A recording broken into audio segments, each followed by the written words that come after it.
অন্যায়ের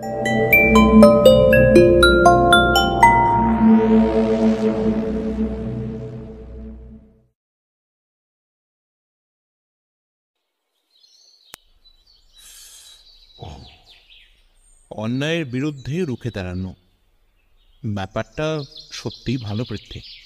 সিগারেটের ধোঁয়া জানলা দিয়ে বাইরে ছেড়ে বলে ওঠে সমক। আমি বলি, তাহলে আমার গল্পটা মন্দ নয় বলছো হে সমক? সমক একইভাবে বাইরের দিকে তাকিয়ে বলে, বিষয়টা ভালো, মানে এই নয় যে তোমার গল্পটাও ভালো হবে ভাই। তাহলে? সমক এবার সিগারেটটা টুস্কি মেরে বাইরে ফেলে আমার পাশে সোফাতে এসে বসে বলে, গল্পর মধ্যে তুমি বলতে চেয়েছো অন্যায়ের প্রতিবাদ মানে পোস্টার হাতে গলা ফাটানো, কিন্তু কিছু কিছু প্রতিবাদ নীরবে করা উচিত যে ভাইয়া। আমি অবাক হয়ে বলি, সমক বিষয়টা একটু খুলে বললে ভালো হতো না? এবার সমক নিজের পা দুটো সামনে টি টেবিলে তুলে সোফায় হেলান দিয়ে ঘাড়ের কাছে হাত দুটো মুড়ে বলে, দেখো পৃথ্বী, প্রতিবাদ করতে গেলে জানতে হবে বিষয়ের মূল কারণটা কি। মানে ধরো অন্যায়ের সূত্রপাত কোথা থেকে এলো, আর সেখান থেকেই ব্যাপারটাকে নির্মূল করা। তার মানে তুমি বলতে চাইছো এখন কি হয়েছে না দেখে অতীতটা ঠিক করতে? না না, সেটা নয় পৃথ্বী। ধরো আজ তুমি এমন ভুঁড়িবোঝ করলে যে তোমার পেটটা বিগড়ে গেল। যদি মাত্রার মতন খাবার গ্রহণ করতে, তাহলে শরীরটা খারাপ হতো না। হ্যাঁ, সেটা তো ঠিকই, কিন্তু কিসের কিন্তু ভাই? তাহলে এখনটা ঠিক করা ছাড়া তো প্রতিবাদ করা ছাড়া, ধরো ওষুধ খাওয়া ছাড়া তো কোনো উপায় নেই। হ্যাঁ, সেটা ঠিক বলেছ, কিন্তু এতে তোমার ভবিষ্যৎ যে উন্নত হলো সেটা ভেবে দেখেছ কি? তাই প্রতিবাদ এমন হওয়া দরকার যেখানে বিষয়টা গোড়া থেকে আরোগ্য লাভ করে, বুঝলে হে? আমি তো বুঝলাম, কিন্তু বর্তমান সমাজ কতটা বুঝবে সেটা যখন ভাবতে বসেছি, ঠিক তখনই বাইরের কলিং বেলটা বেজে উঠল। আমি উঠতে যাচ্ছিলাম, সমক আমাকে বাধাতেই নিজেই গেল। সমক দরজা খুলতে দেখি এক ষাটোর্ধ্ব ভদ্রলোক দরজার সামনে দাঁড়িয়ে আছেন। তার পরনে পায়জামা পাঞ্জাবি, চোখে কালো ফ্রেমের চশমা, মাথার চুল বেশিরভাগই সাদা। সমককে দেখে ভদ্রলোক বললেন, নমস্কার, আমি নলিনী চৌধুরী। সমকবাবু আছেন নাকি? সমক তেনাকে নিজের পরিচয় দিয়ে ঘরের ভেতর ঢুকিয়ে আনে। তারপর আমার উল্টো দিকে চেয়ারে ভদ্রলোককে বসতে বলি সমক আমার পাশে এসে বসে। এবার সে বলে, মিস্টার চৌধুরী, এখানে আসার কারণটা যদি বলেন। ভদ্রলোক কেমন জানি নিজের ভাবনাগুলোকে সাজিয়ে নিলেন। তারপর বললেন, হ্যাঁ মিস্টার সেন, সব বলবো, কিন্তু তার আগে আমার বিষয়ে আপনার কিছু জানা প্রয়োজন। কিন্তু কিসের কিন্তু নলিনী বাবু? আসলে না বলে হঠাৎ চলে আসায়। না না, এসবকে নিয়ে গিয়ে একদমই কিছু ভাববেন না। মানুষকে সাহায্য করাই আমার কর্তব্য। ব্যাস, এবার বলুন তো। নলিনীবাবু কিছু বলার আগে আমার দিকে তাকালেন। আমি ওনার মতিগতি বুঝতে পেরে বলি, আপনি নির্দ্বিধায় বলতে পারেন নলিনীবাবু, আমি সমকের বাল্য বন্ধু এবং সহযোগীও বটে। বেশ ভালো। এরপর সমকের থেকে ফিরে নলিনীবাবু বলতে শুরু করেন, আসলে মিস্টার সেন, আমি একজন মিষ্টির দোকানে বিক্রেতা। বাপ ঠাকুরদার পুরনো ব্যবসা আমি সাফল্যের সাথে চালাই, কিন্তু বয়স বেড়ে যাওয়ার পর আমি আর দোকানটা বন্ধ করতে বাধ্য হই। এ মা, কেন? আপনার ছেলে? না না, ছেলে আমার আছে, কিন্তু সে নিজের ব্যবসাতেই সবসময় ব্যস্ত থাকে। আসলে ব্যাপারটা ছেলেকে নিয়ে নয়, কর্মচারীর অভাবে মিষ্টির দোকানে চালানো বড় মুশকিল হয়ে দাঁড়িয়েছিল। তাই বলতে পারেন এক প্রকার নিরুপায় হয়েই। এরপর কিছুক্ষণ চুপ থেকে ভদ্রলোক আবারও বলেন, আসলে ব্যবসাটা বন্ধ করেছি গত 12 বছর হলো। তখন আমার ছেলের বয়স 14। যদি কিছুটা বড় হতো তাহলে বাপ বেটায় মিলে তাও বা চেষ্টা চরিত্র করে বাঁচানো যেত ব্যবসাটা। তা আমি এবার বলি, তাহলে এই 12 বছরে আপনি কি করছিলেন? ভদ্রলোক আমার প্রশ্ন শুনে প্রথমটা হাসেন, তারপর বলেন, পৃথ্বীজিৎ বাবু, ছোটবেলা থেকেই আমার বাগান করার একটা শখ রয়েছে। গাছের প্রতি একটা অমোঘ টান আমার সবসময় কাজ করে বেড়ায়। তাই মিষ্টির দোকানের পাট তুলে আমি একটা নার্সারির ব্যবসা শুরু করি। খুব ভালোভাবে না চললেও মোটামুটি খাওয়া পড়ার অভাব আমার চলছে না। আর সব থেকে বড় জিনিস হলো মনের শান্তি। পরিবার পরিজন নিয়ে নার্সারির কাজ করে দিব্য জীবনটা কাটিয়েছি। কিন্তু কিসের কিন্তু, নলিনীবাবু? আসলে মিস্টার সেন, গেলবার হওয়া প্রবল বর্ষণে নার্সারির বিপুল ক্ষতি হয়। বেজায় টাকার গাছ নষ্ট হয়ে যায়। আমার ছেলে অভয়ের ভীষণ লোকসান হয়। আর তার জন্যই সমক এবার একটা দীর্ঘশ্বাস ফেলে, তারপর বলে, হ্যাঁ, কিন্তু মিস্টার চৌধুরী, আমি তো সত্যান্বেষী, অর্থনৈতিক বিশেষজ্ঞ তো নই। আর আমার বন্ধুটিও তো এই বিষয়ে। আরে না না মিস্টার সেন, ওই বিষয়ে আমি আপনার কাছে আসিনি। তাহলে? আসলে গত 3 বছর হলো আমি ব্যবসার দায়িত্ব সম্পূর্ণটা অভয়ের হাতে দিয়ে আমি গাছপালা নিয়ে লেখালেখি শুরু করি। এবং এই লেখালেখির জন্য আমি বেশ কিছু জায়গা থেকে সম্মানিত হই। বাবা, সে তো ভীষণ সুন্দর ব্যাপার। হ্যাঁ মিস্টার সেন, মিষ্টির দোকান থেকে একবারে গাছের লেখক সে থাক। এরপর ভদ্রলোক একটু থেমে বলেন, বছরখানেক আগে আমার লেখা ভালো লাগায় এক স্বেচ্ছাসেবী সংস্থা থেকে আমাকে একটা সোনার মুদ্রা উপহার দেওয়া হয়। মিথ্যে বলবো না মিস্টার সেন, সেটা পাওয়ার পর থেকে আমি যেন পাগল হয়ে যাই। দিনে একবার করে হলেও সেটাকে আমার দেখা চাই। বুঝতেই পারছেন, জীবনের শেষ অর্ধে এসে এমন সুন্দর একটা উপহার, তাও আমার লেখা গাছপালা নিয়ে চর্চা থেকে, এ এক অভূতপূর্ব জিনিস আমার কাছে। তাই নিজের ঘরের সিন্ধুকের মধ্যেই সেটাকে রাখি, দিনে একবার করেই দেখি, তারপর আবার যত্নে সেটাকে সিন্ধুকের মধ্যে পুরে রেখে দিই।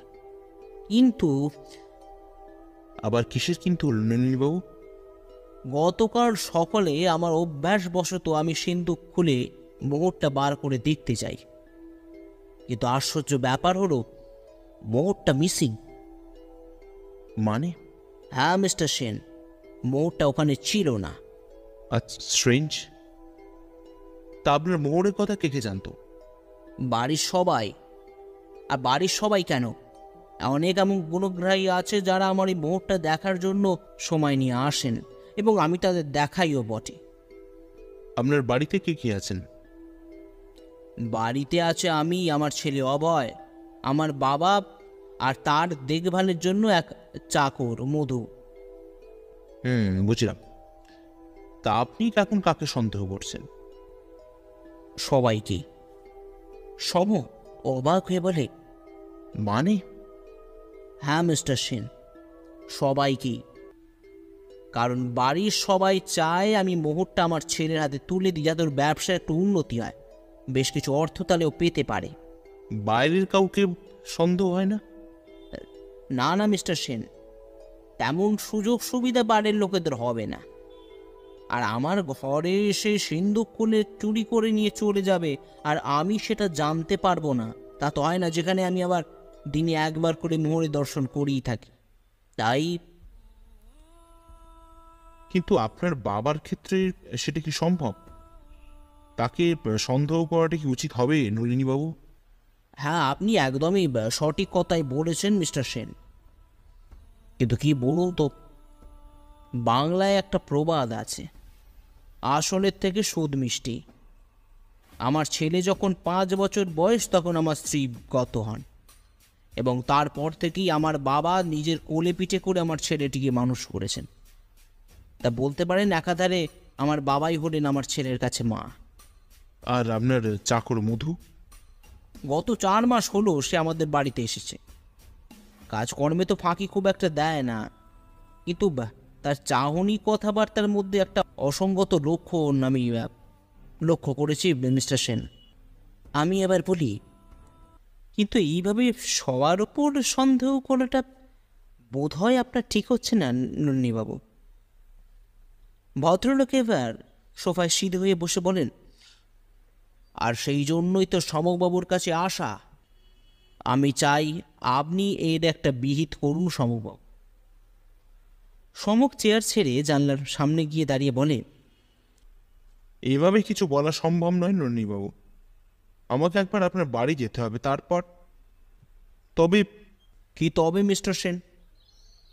আপনি পুলিশে খবর দেননি কেন? আসলে বাবার শরীরটা তো বিশেষ ভালো নেই, তাই আমি পুলিশের হাঙ্গামায় যেতে চাইছি না। বাড়িতে জানি আপনার লোকেরা?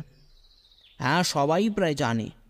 অভয় আমাকে পুলিশে খবর দিতে বলে, কিন্তু আমি রাজি হই না। এই বলে চুপ করে যান নন্দিনীবাবু। সমক এবার একটা সিগারেট ধরিয়ে বলে, বেশ, আমরা কাল আপনার বাড়ি যাব, দেখি তারপর আর কি করতে পারি আপনার জন্য। আপনি আমাকে বাঁচালেন মিস্টার সেন। হ্যাঁ, আপনি কাল কি আসুন, কিন্তু একটা অনুরোধ ছিল আপনার কাছে। আবার অনুরোধ? কি? আমি চাই আপনি আমার বাড়িতে অন্য পরিচয়ে আসুন। যেমন? এই ধরুন, আমার লেখার ও গুণগ্রাহী। আসলে অনেকেই তো মোহর দেখতে আসে, তার মধ্যে একজন আপনারা হলেন। তাই আপনারাও যদি... সে তো হতেই পারে, কিন্তু তার জন্য আপনার লেখা সম্বন্ধেও তো আমার জানা দরকার। ভদ্রলোক একটা ধূর্ত হাসি এসে বলেন, 1 মিনিট। এই বলে নিজের ব্যাগের ভেতর থেকে একটা বই বার করে সমুখের হাতে দেন। সমুখ সেটা দেখে বলে, আপনি তাহলে সব ঠিক করেই এসেছিলেন নন্দিনীবাবু। বেশ, কাল তাহলে দেখা হচ্ছে। ভদ্রলোক নমস্কার জানিয়ে চলে গেলেন। আমি কিছু সম্মুখে জিজ্ঞাসা করতে যাব, অমনি সে বলে, পৃথ্বী, হাতে সময় বড় কম ভাই। 1 রাতের মধ্যেই গোটা বইটা শেষ করতে হবে, তাই পরে কথা হবে। এই বলে সে নিজের ঘরের দিকে চলে যায়। অগত্যা হতভম্বের মতন আমি দাঁড়িয়ে থাকি। আপনাদের আসতে অসুবিধা হয়নি তো মিস্টার সেন?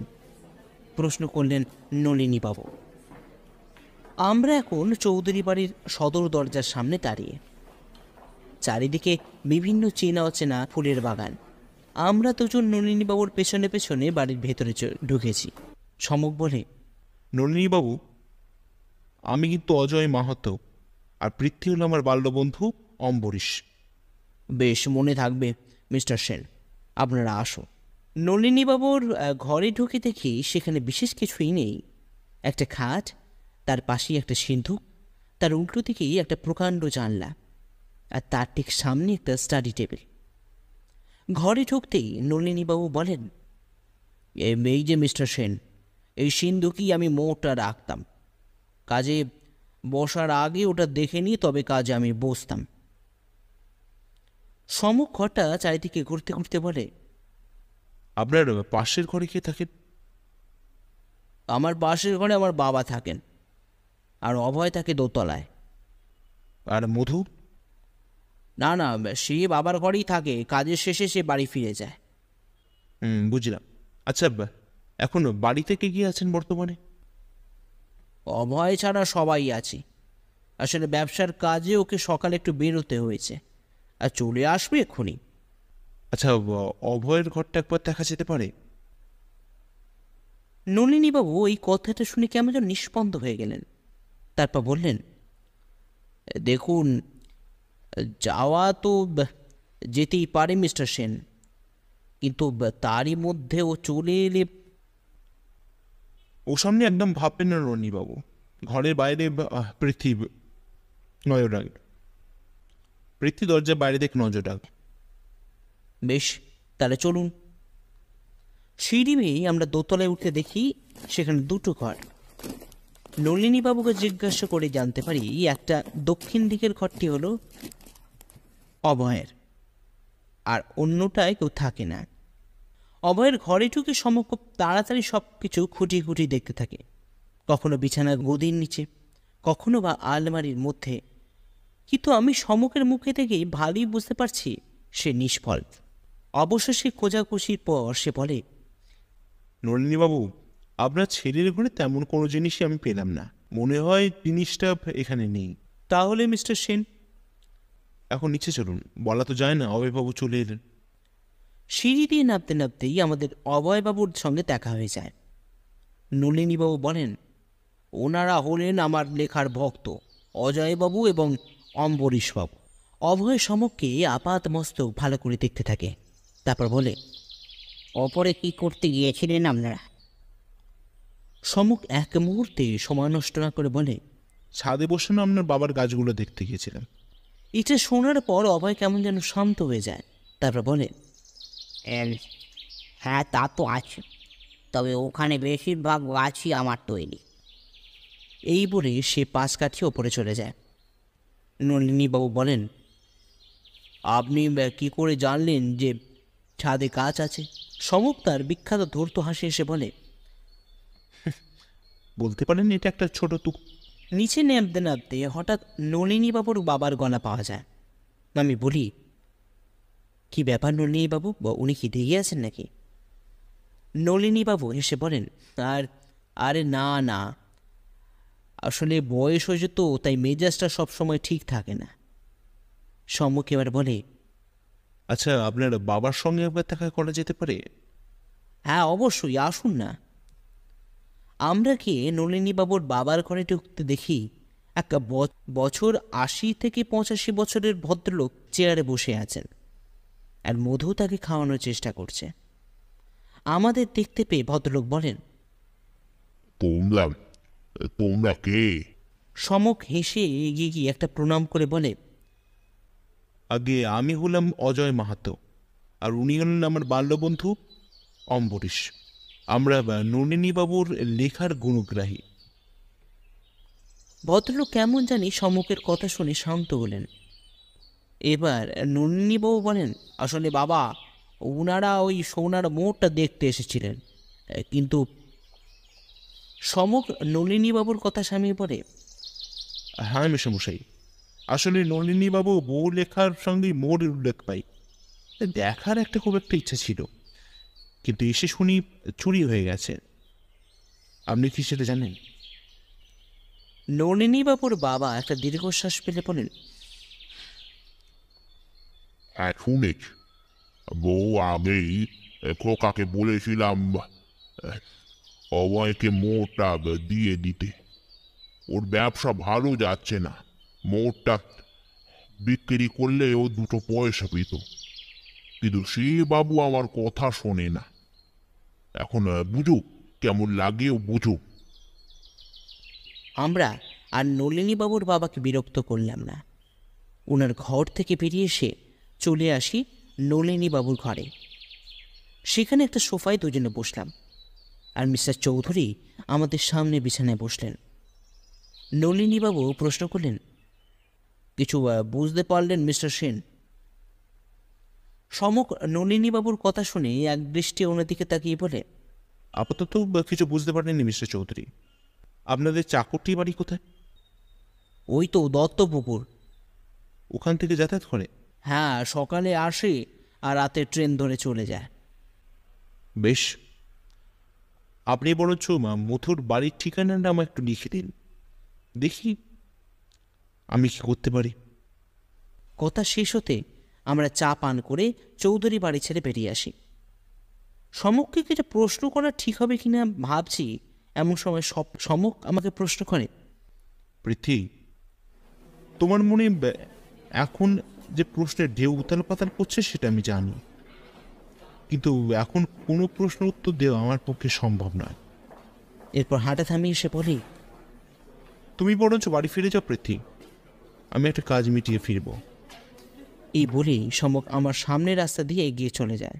অগত্যা আমি আমার বাড়ির দিকে রওনা দিই। তমসা মোর দূর করো প্রিয়, আলোর কিনারা দাও, জ্যোৎস্না রাতে একা করে মরে তুমি কোথায় চলে যাও। ঘন্টা 2 হলো সমক বাড়ি ফিরেছে। সারা সকাল কি এমনকি দুপুর অব্দি সে কি করেছে আমি কিছুই জানি না। আর এখন সমক আমাকে কিছু বলবে এটা আশা করাও ভুল। এখন সে অন্ধকার ঘরের জানলার সামনে দাঁড়িয়ে পূর্ণিমা চাঁদের আলোকে অনুভব করছে কারণ তার চোখ দুটো বন্ধ।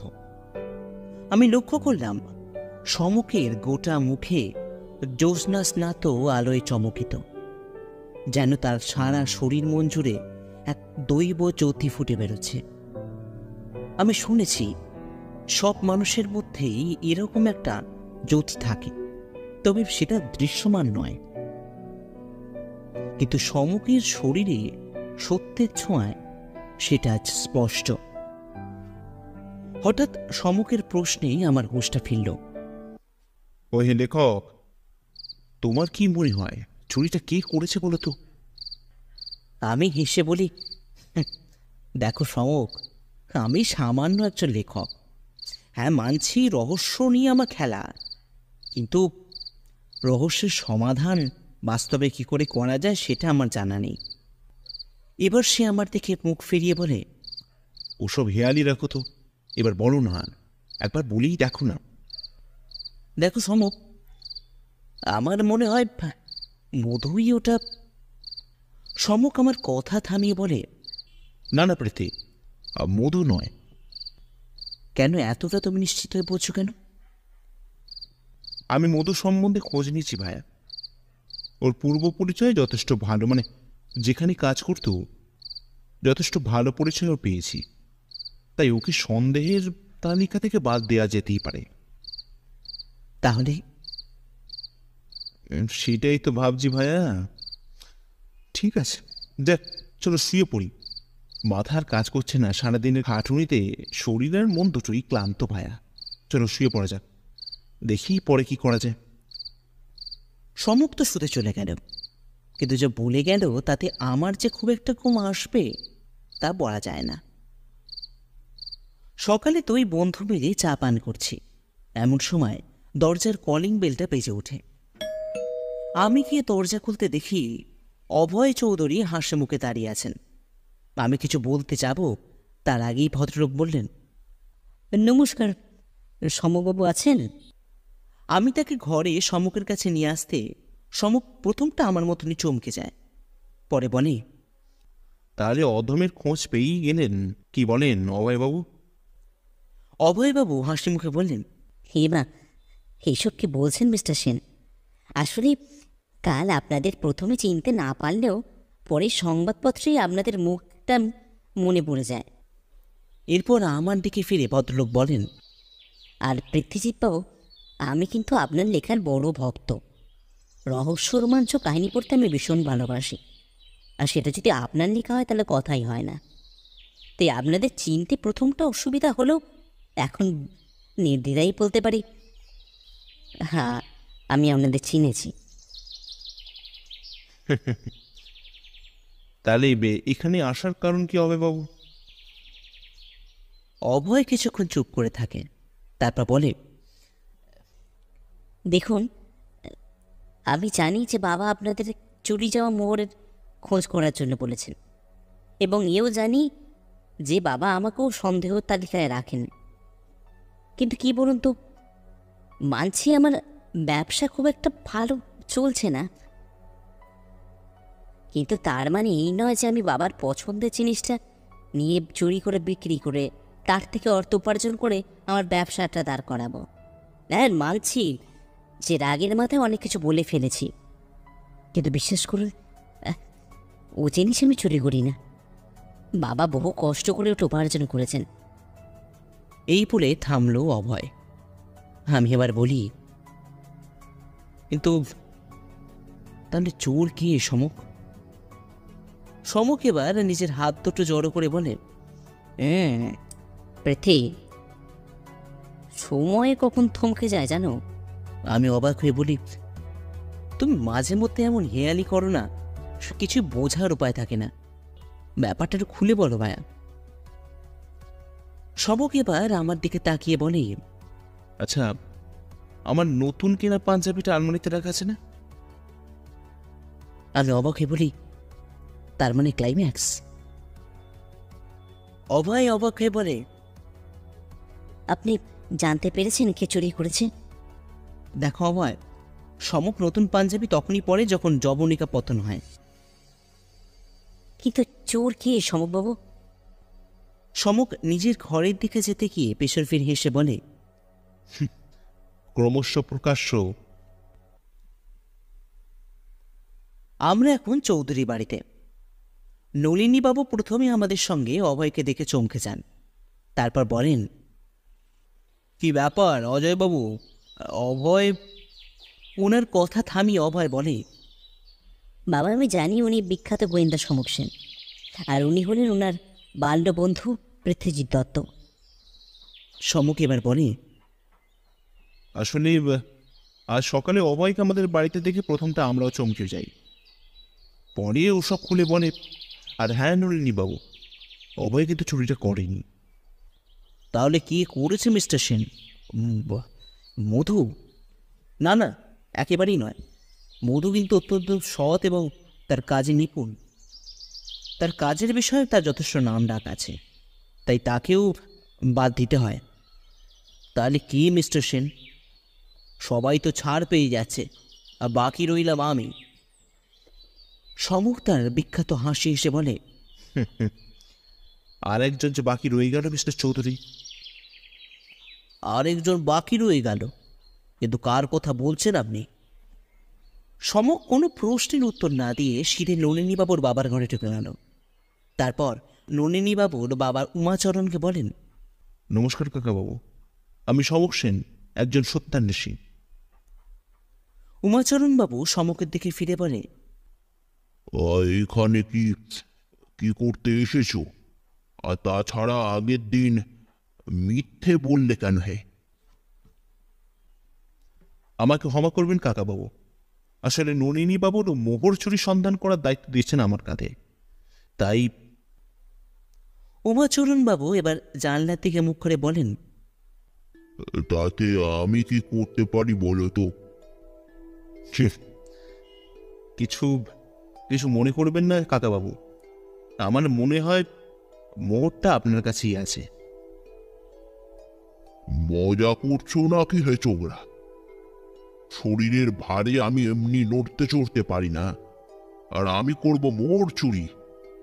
দেখুন, আপনি চুরি করেছেন সেটা তো আমি বলছি না একবারও, হয়তো বিশেষ কোনো কাজের জন্য সরিয়ে রেখেছেন। বেশ, তো যদি আমার কাছে থাকে তাহলে খুঁজে দেখো না। আপনি যখন চাইছেন তখন খুঁজে তো দেখতেই হয় কাকাবাবু। অতঃপর আমরা গোটা ঘরটা তন্ন তন্ন করে খুঁজতে থাকি, কিন্তু মজার এবং অবাক কাণ্ড হলো সমক একভাবে বিছানার উপর বসে থাকে। আমি এদিক ওদিক খুঁজে এসে সমককে বলি, কিছু তো পেলাম না হে সমক, তাহলে কি করবে ভাইয়া? সমক এবার হাসি মুখে উমাচরণবাবুকে বলে, আচ্ছা কাকাবাবু, একটা বাংলা প্রবাদ আছে জানেন তো? উমাচরণবাবু বেশ দৃঢ় কণ্ঠে বলেন। কি? সমক এবার তার ঘরের দক্ষিণ দিকে থাকা ঘড়িটার দিকে তাকায়, সেদিকে এগিয়ে গিয়ে বলে, বন্ধ করি বাড়িতে রাখতে নেই কাকাবাবু।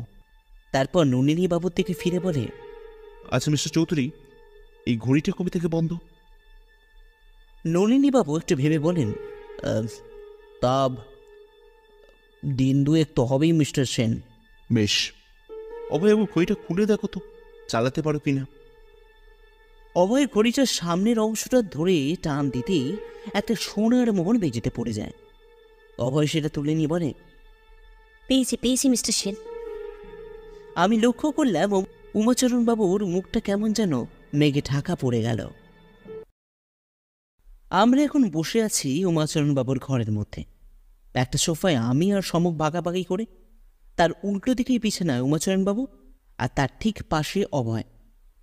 খাটের পাশে দাঁড়িয়ে আছে মধু, এবং আমাদের উল্টো দিকের চেয়ারে বসে আছেন নলিনীবাবু।